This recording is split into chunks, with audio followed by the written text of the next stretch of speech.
Humans are starting to become too much for the Earth to handle. In some ways, it's too late to change most of what negatively impacts our planet without spending decades over time reworking how our society functions at its core.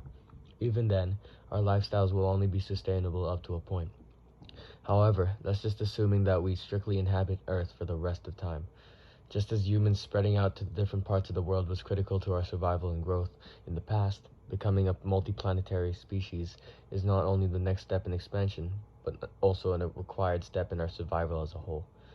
A fraction of Earth's population moving to another planet would take a colossal amount of weight off Earth's shoulders in many ways, especially in terms of climate change.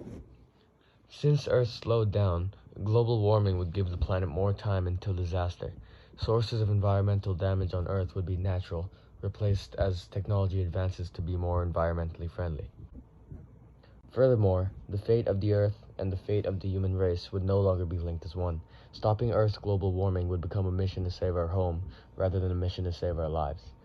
And if some catastrophic apocalyptic event were ever to happen on Earth, it would spell the end of one of our homes instead of the end of mankind as a whole. Colonizing other planets would give humankind's survival a tremendous amount of longevity. Inhabiting more planets would also give us a bunch of opportunities, such as gaining more resources or coming in contact with alien life. If we're lucky, we could even advance our space travel methods or technology in general by learning from other species that we come across. One day, Earth may not be our primary home, but one of many planets that we inhabit.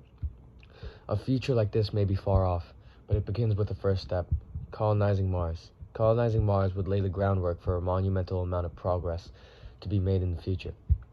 If we manage to successfully colonize Mars and have millions or even billions of people living there, then we will have arguably made the biggest accomplishment in human history and the first step in space colonization. Unfortunately, going to Mars is even harder than you would think.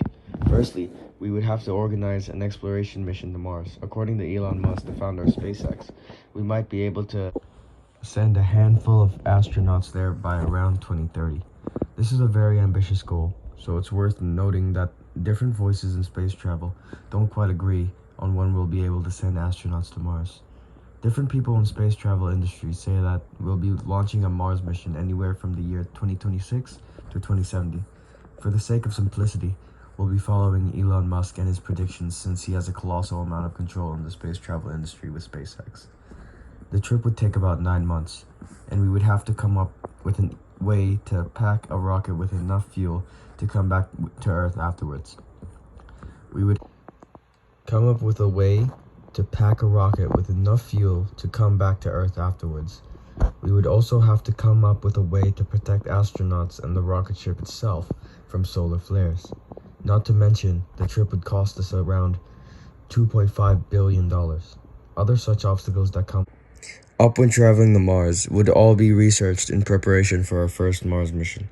Assuming that everything goes smoothly, we would then have the problem of traveling to and from Mars solved. Here is where a new problem arises. Mars is a toxic planet and has a very thin atmosphere. The astronaut suit would have to be very advanced, as both cosmic and UV rays from the sun would attack any astronaut standing on Mars. A Mars astronaut suit would have to be a lot more than just a way to breathe. Once space travel, astronaut suits, and other challenges are figured out, we should be able to send humans to Mars for the very first time. With this done, we most likely will have identified the best locations on Mars to begin colonizing. Next, we'll have to spend a lot of time planning the start of our colonization. Elon Musk says that we should be able to start colonizing Mars by 2050, which is again quite ambitious.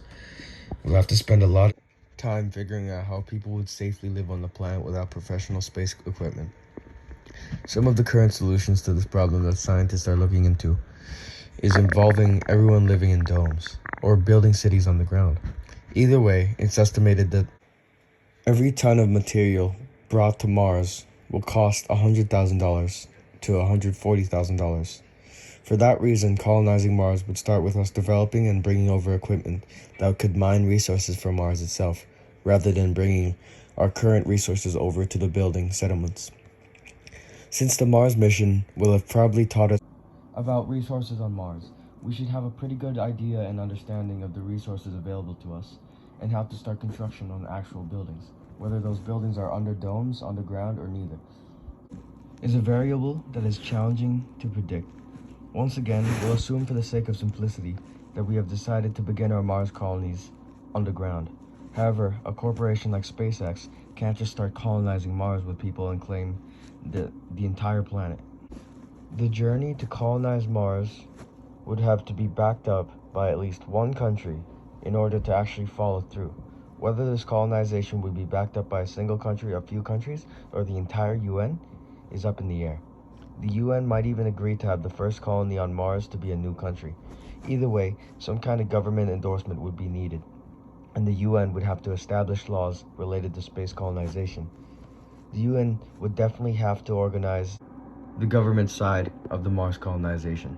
Assuming that the colonizing of Mars will be a worldwide effort, people can help by voicing their support for the act, which in turn would allow countries that build up the UN to endorse Mars colonization in support of their people. The negative side of this is whether or not countries are willing to help pitch in economically without raising their taxes in the country too much. Luckily, SpaceX isn't exactly short of their own money. It's tough to say how much Mars colonization will be paid for it themselves and how much will be government endorsed. In fact, it's tough to predict the way in which colonization for Mars will work legally at all. So for the sake of this becoming about space colonization laws, we'll summarize the legal workings of Mars colonization as if one country helped with it. Then the first colony will likely be an extension of their country. If multiple countries help, then they will either have their own separate colonies on Mars or agree that the colonies on Mars should be new countries. Once our colonization is all planned out and legally sound, we can start sending workers over with advanced mining equipment, food, water, and astronaut suits. All these workers would need a place to rest, so we'll probably have to send a dedicated ship over for general living.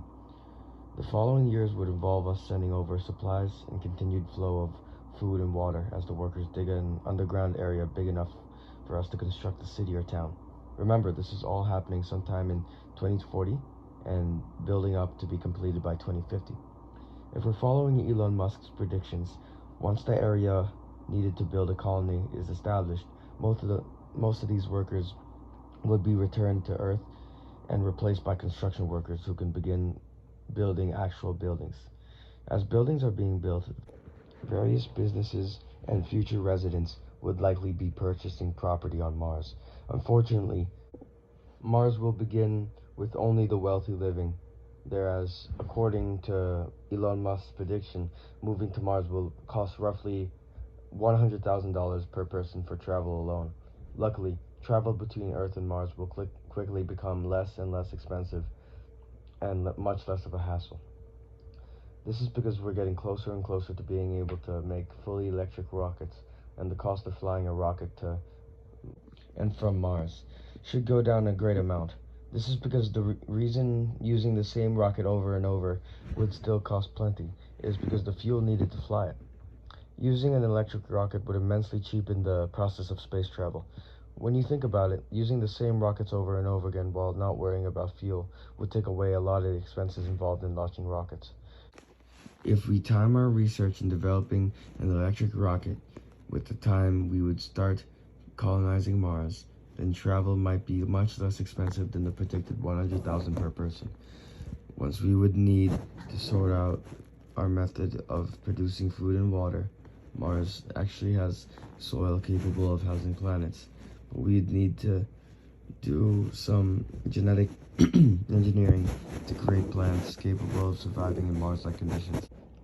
Other than plants, we would need rockets flying to and from Mars like shipping boats, which would be a lot more affordable than it sounds if we had electric rockets by then. To do all of that, we would need to perfect our system of rocket transportation to be as easily repeatable and as affordable as possible. We might have dozens of rockets flying to and from Mars at all times.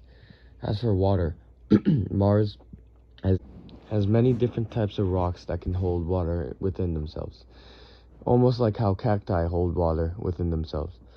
We could create a water farming system, but many scientists believe that Mars already has underground lakes, so a system of water farming may or may not be necessary.